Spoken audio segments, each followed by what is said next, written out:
Pernahkah kamu merasa curiga pada seseorang hanya karena dia terlalu diam? Pernahkah kamu menilai seseorang tanpa tahu luka yang ia sembunyikan? Dalam kisah ini, sebuah tas lusuh yang dibuka paksa akan mengungkap kebenaran yang membuat seorang bos besar menangis dan seorang ayah hampir kehilangan segalanya. Cerita ini bukan sekedar kisah sedih, tapi pelajaran tentang hati, empati, dan prasangka yang sering kita lakukan tanpa sadar. Sebelum lanjut, jangan lupa subscribe channel ini, tekan tombol like, dan share video ini, agar lebih banyak orang bisa mengambil pelajaran berharga dari kisah ini. Tulis di kolom komentar, apakah kamu pernah disalahpahami hanya karena diam? Siang itu, matahari menggantung tinggi di langit kota, memantulkan panasnya ke aspal jalanan yang padat oleh kendaraan. Di antara hiruk-pikuk klakson dan deru mesin, sebuah mobil hitam mewah melaju perlahan, tenang, seolah terpisah dari dunia di luar. Interiornya sunyi, terlalu sunyi untuk ukuran siang hari. Di kursi belakang, duduk seorang wanita cantik dengan setelan jas hitam rapi, rambutnya tersanggul sempurna tanpa satu helai pun berantakan. Wajahnya tegas, rahangnya mengeras, sorot matanya tajam namun dingin. Seolah dunia di hadapannya hanyalah angka, target, dan kendali. Namanya Aruna. Seorang pemimpin perusahaan besar, perempuan yang membangun segalanya dari nol, perempuan yang terbiasa memerintah tanpa harus menjelaskan. Keheningan di dalam mobil bukanlah ketenangan, melainkan beban. Beban pikiran yang sejak beberapa hari terakhir terus menghantuinya, menempel di benaknya seperti bayangan yang tak mau pergi. Aruna menyandarkan punggung, menarik napas panjang, lalu mengembuskannya perlahan. Namun dada itu tetap terasa sesak. Ada sesuatu yang mengganjal, sesuatu yang membuatnya tak lagi merasa aman, bahkan di dalam mobilnya sendiri. Sudah hampir seminggu ini Aruna merasa hidupnya tidak lagi terkendali sepenuhnya. Bukan soal bisnis, bukan soal saham atau klien besar. Semua itu masih berada di bawah kendalinya. Yang mengusiknya justru hal sepele, namun terasa menghina bagi harga dirinya. Beberapa barang kecil di kantor hilang, pulpen eksklusif, jam meja kesayangannya, bahkan sebuah amplop berisi dokumen penting sempat berpindah tempat. Tidak mungkin hilang begitu saja, gumam Aruna suatu malam, menatap meja kerjanya yang rapi. Ia memeriksa kamera keamanan, tidak ada tanda-tanda pencurian, tak ada pegawai yang terlihat mencurigakan. Namun kecurigaan itu justru tumbuh semakin liar. Dalam kepalanya satu persatu wajah terlintas, lalu berhenti pada satu nama, Rama, sopir pribadinya. Orang yang selalu bersamanya, yang tahu jadwalnya, yang masuk ke mobilnya setiap hari. Terlalu dekat, pikir Aruna, dan terlalu tahu. Setiap kali logikanya mencoba menenangkan, perasaan curiga itu kembali berbisik, pelan namun menusuk. Ia membenci rasa tidak percaya ini, tapi lebih membenci kemungkinan telah dikhianati oleh orang yang ia beri kepercayaan. Rama bukan tipe pria yang mudah terbaca. Tubuhnya kurus, wajahnya sederhana, pakaiannya selalu rapi tapi jelas bukan barang mahal. Ia jarang bicara kecuali ditanya. Selalu datang lebih pagi, selalu pulang paling akhir. Tidak pernah mengeluh, tidak pernah meminta apapun. Justru itu yang membuat Aruna gelisah. Kenapa dia terlalu sempurna sebagai sopir? Batinnya. Di dunia Aruna, tidak ada yang benar-benar tulus tanpa alasan. Semua orang ingin sesuatu, jabatan, uang, atau kesempatan. Rama terlalu tenang, terlalu pasrah. Saat pegawai lain berebut perhatian, Rama memilih diam. Saat orang lain mengeluh lelah, Rama tetap menyetir tanpa sepatah kata. Diamnya Rama di mata Aruna bukan kesetiaan, melainkan tanda menyembunyikan sesuatu. Orang yang terlalu diam biasanya menyimpan rahasia, Aruna pernah berkata pada asistennya. Dan hari ini, kecurigaan itu terasa memuncak. Ia menatap punggung Rama dari kursi belakang, mengamati setiap gerakannya, setiap tarikan napasnya, seolah mencari celah kecil yang bisa membuktikan prasangkanya benar. Di depan, Rama menyetir dengan kedua tangan menggenggam kemudi. Matanya fokus ke jalan, namun pikirannya jauh dari tenang. Sejak pagi, dadanya terasa berat. Ada perasaan tidak enak yang terus mengikutinya, seperti firasat yang tak bisa ia jelaskan. Ia bisa merasakan tatapan Aruna lewat kaca spion. Tatapan itu dingin, menusuk, membuat tengguknya merinding. Rama mencoba mengabaikannya. Fokus saja, bisiknya pada diri sendiri. Tapi tiba-tiba suara Aruna memecah keheningan. Rama. Satu kata itu saja sudah cukup membuat jantungnya berdegup lebih cepat. Iya, Bu, jawab Rama sopan, berusaha terdengar tenang.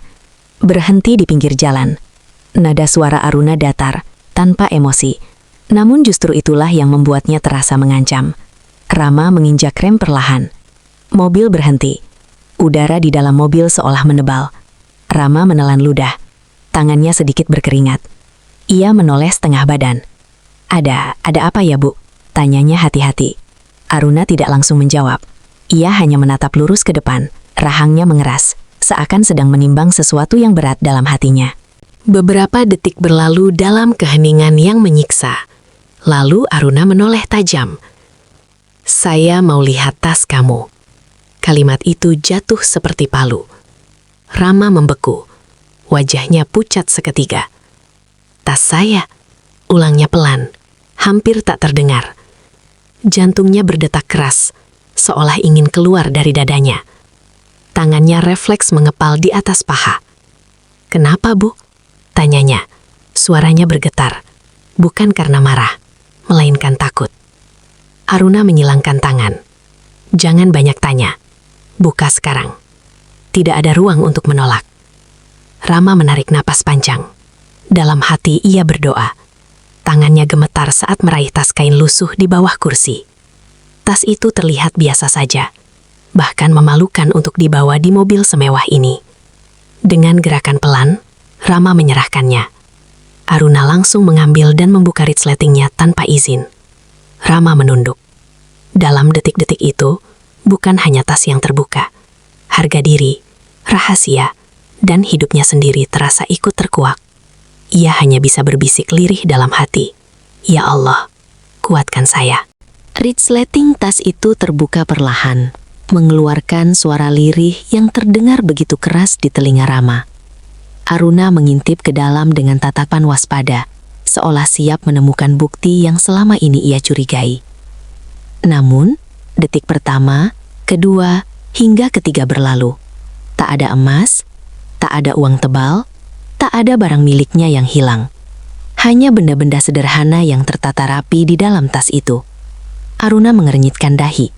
Tangannya berhenti bergerak. Nafasnya yang semula stabil, kini mulai tersendat. "Ini apa?" gumamnya pelan. Lebih kepada dirinya sendiri daripada Rama. Rama tetap menunduk. Bahunya sedikit bergetar. Ia tahu, momen ini tak bisa dihentikan lagi. Segala yang selama ini ia sembunyikan dari dunia, kini berada tepat di hadapan orang yang paling berkuasa atas hidupnya. Aruna mengeluarkan satu persatu isi tas itu. Beberapa botol obat generik dengan label apotek kecil. Kotaknya sudah penyok, sebagian tutupnya direkatkan ulang dengan selotip. Ada kertas resep yang sudah dilipat berkali-kali hingga sudutnya lusuh.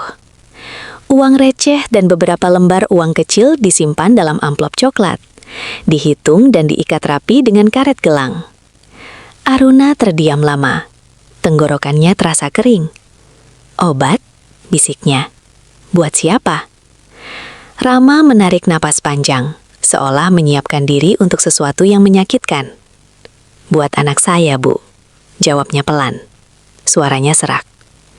Kata anak itu bergema di kepala Aruna, memukul dinding prasangkanya yang selama ini kokoh. Namun belum sempat ia bertanya lebih jauh, tangannya menyentuh sesuatu yang membuat jantungnya berhenti berdetak sesaat. Di dasar tas itu, Aruna menemukan sebuah foto kecil yang dibungkus plastik bening agar tidak rusak. Ia mengangkatnya perlahan. Dalam foto itu, seorang anak laki-laki terbaring di ranjang rumah sakit. Tubuhnya kurus, kepala plontos, selang infus menempel di tangannya. Namun yang paling menyayat hati adalah senyumnya. Senyum lemah, tapi berusaha kuat. Mata Aruna berkaca-kaca. Tangannya gemetar. "Ini," suaranya tercekat. Rama mengangguk pelan tanpa menatap. Anak saya, Bu. Namanya Dava. Hening kembali menyelimuti mobil.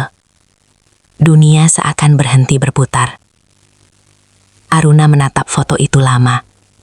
Terlalu lama. Ada sesuatu di dadanya yang runtuh perlahan. Seperti tembok tinggi yang retak oleh kebenaran yang tak pernah ia bayangkan. Dia sakit apa? Tanya Aruna akhirnya. Suaranya jauh lebih lembut dari sebelumnya. Rama terdiam sejenak. Lalu dengan suara yang hampir tak sanggup menahan tangis, ia menjawab. Gagal ginjal, Bu. Sudah setahun lebih.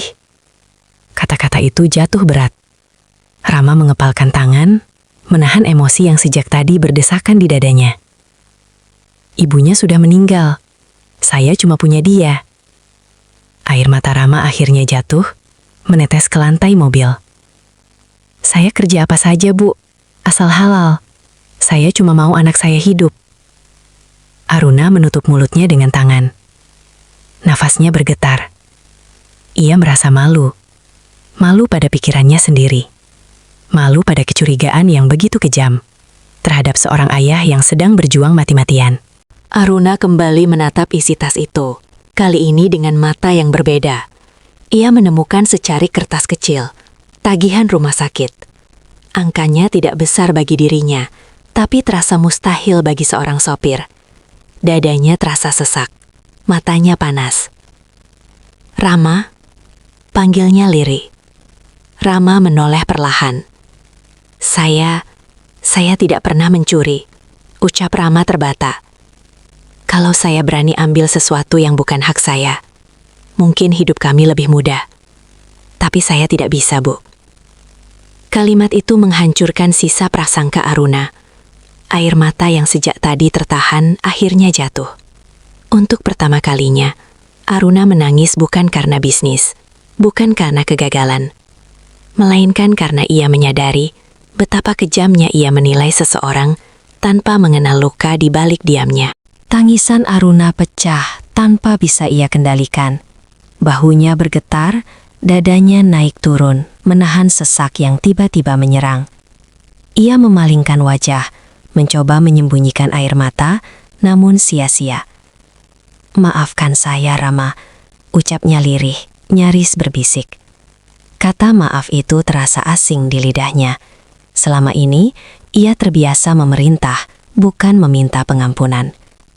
Rama terkejut. Ia buru-buru menggeleng. Jangan begitu, Bu. Saya yang salah. Saya harusnya bilang dari awal. Suara Rama penuh rasa bersalah, seolah penderitaannya sendiri adalah sebuah kesalahan. Aruna menutup mata. Di dalam dadanya ada rasa perih yang tak bisa dijelaskan. Perih karena sadar, selama ini ia telah memandang dunia dengan terlalu keras, terlalu curiga. Aruna menarik napas panjang, berusaha menenangkan dirinya. Ia menatap Rama dengan mata sembab namun jujur. "Kenapa kamu tidak pernah cerita?" tanyanya pelan. Rama tersenyum tipis. Senyum pahit seorang ayah yang terlalu lama menahan beban. "Saya takut, Bu. Takut dianggap minta belas kasihan. Takut dianggap tidak profesional." Ia menunduk. "Saya hanya ingin bekerja dengan baik." Kalimat sederhana itu menusuk lebih dalam daripada tuduhan apapun. Aruna menundukkan kepala. Selama ini, ia mengira profesionalisme adalah soal hasil, bukan soal kemanusiaan. Hari itu, definisi itu runtuh di hadapannya.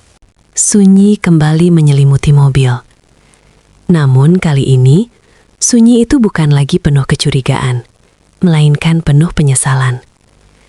Aruna menatap keluar jendela, melihat lalu lalang orang-orang di jalan. "Berapa biaya pengobatan anakmu?" tanyanya tiba-tiba. Rama terkejut dan refleks menggeleng. "Tidak, Bu, saya tidak bermaksud."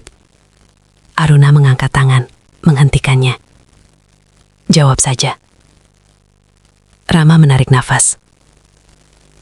"Sejauh ini, sudah hampir 200 juta, Bu. Dan itu belum selesai." Angka itu meluncur begitu saja, tanpa harapan. Bagi Rama, itu adalah angka yang mustahil.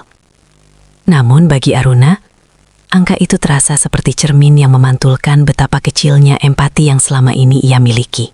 Aruna menoleh, menatap Rama lurus-lurus. "Mulai hari ini, kamu tidak sendirian," ucapnya tegas namun penuh kehangatan. Rama terdiam. "Bu, maksudnya?" Aruna mengusap air matanya. "Saya akan tanggung biaya pengobatan anakmu. Semua." Rama membelalak. "Bu, saya..." Suaranya tercekat.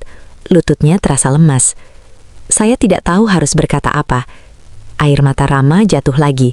Kali ini bukan karena takut, melainkan karena harapan yang tiba-tiba datang tanpa ia minta. Aruna menepuk bahunya pelan. "Anggap ini cara saya menebus kesalahan." Rama menunduk dalam-dalam. Tangisnya pecah, bukan tangis lemah, melainkan tangis seorang ayah yang akhirnya boleh berharap. "Terima kasih, Bu. Terima kasih," ucapnya berulang-ulang. Aruna menatap pria di hadapannya dengan hati yang berbeda. Ia melihat bukan lagi seorang supir, melainkan seorang ayah yang berjuang dengan seluruh hidupnya. "Rama," katanya lembut, "kamu bukan hanya bekerja untuk saya. Mulai sekarang, kamu keluarga." Kata itu menggema di ruang mobil yang sempit, namun terasa luas di hati mereka. Di hari itu, di pinggir jalan yang tak istimewa, dua hati yang berbeda status dipertemukan oleh satu pelajaran besar, bahwa kebaikan sering lahir dari penyesalan yang tulus. Beberapa hari kemudian, Aruna berdiri di lorong rumah sakit dengan langkah pelan. Bau khas obat-obatan menyambutnya. Ia membawa sebuah kantong kecil berisi buah dan mainan sederhana. Saat pintu kamar terbuka, ia melihat Dava, anak Rama, terbaring lemah namun matanya berbinar saat melihat ayahnya. "Ayah," panggil Dava lirih. Rama menggenggam tangan anaknya erat. Aruna menahan napas. Pemandangan itu membuat dadanya kembali sesak. Ia sadar, di hadapannya ada cinta yang jauh lebih besar daripada ambisi apapun yang pernah ia kejar. Aruna mendekat, berlutut agar sejajar dengan pandangan Dava. "Halo Dava," katanya lembut. Anak itu tersenyum tipis. "Tante siapa?" tanyanya polos. Aruna terdiam sejenak, lalu tersenyum. "Tante teman ayah," jawabnya. Rama menatap Aruna dengan mata berkaca-kaca. Ia tak pernah membayangkan bosnya, yang dulu terasa begitu jauh dan dingin, kini duduk di lantai rumah sakit, hanya untuk menyapa seorang anak kecil. Hari-hari berlalu, pengobatan Dava berlanjut. Rama tetap bekerja, namun kini dengan hati yang lebih ringan. Aruna tidak pernah mengungkit kebaikannya. Ia hanya memastikan semuanya berjalan sebagaimana mestinya. Suatu sore, Rama berkata pelan, "Bu, terima kasih sudah melihat saya sebagai manusia." Aruna tersenyum tipis. "Terima kasih juga sudah mengajarkan saya untuk melihat lebih dalam," jawabnya. Dalam diam, keduanya tahu, peristiwa itu telah mengubah mereka selamanya. Aruna kembali ke rutinitasnya sebagai pemimpin besar. Namun ada yang berubah. Ia lebih sering mendengar, lebih jarang menuduh. Setiap kali kecurigaan muncul, ia teringat tas lusuh itu dan foto kecil di dalamnya. Ia belajar bahwa di balik diam seseorang bisa jadi tersimpan perjuangan yang tak pernah kita lihat. Dan bahwa kepercayaan adalah amanah yang harus dijaga, bukan senjata untuk melukai. Kisah ini bukan tentang seorang bos kaya atau seorang sopir miskin. Ini tentang hati manusia, tentang bagaimana prasangka bisa menghancurkan dan empati bisa menyelamatkan. Tentang sebuah tas lusuh yang dibuka paksa, namun justru membuka mata dan hati. Dan sejak hari itu, Aruna percaya satu hal, sebelum menghakimi, belajarlah memahami.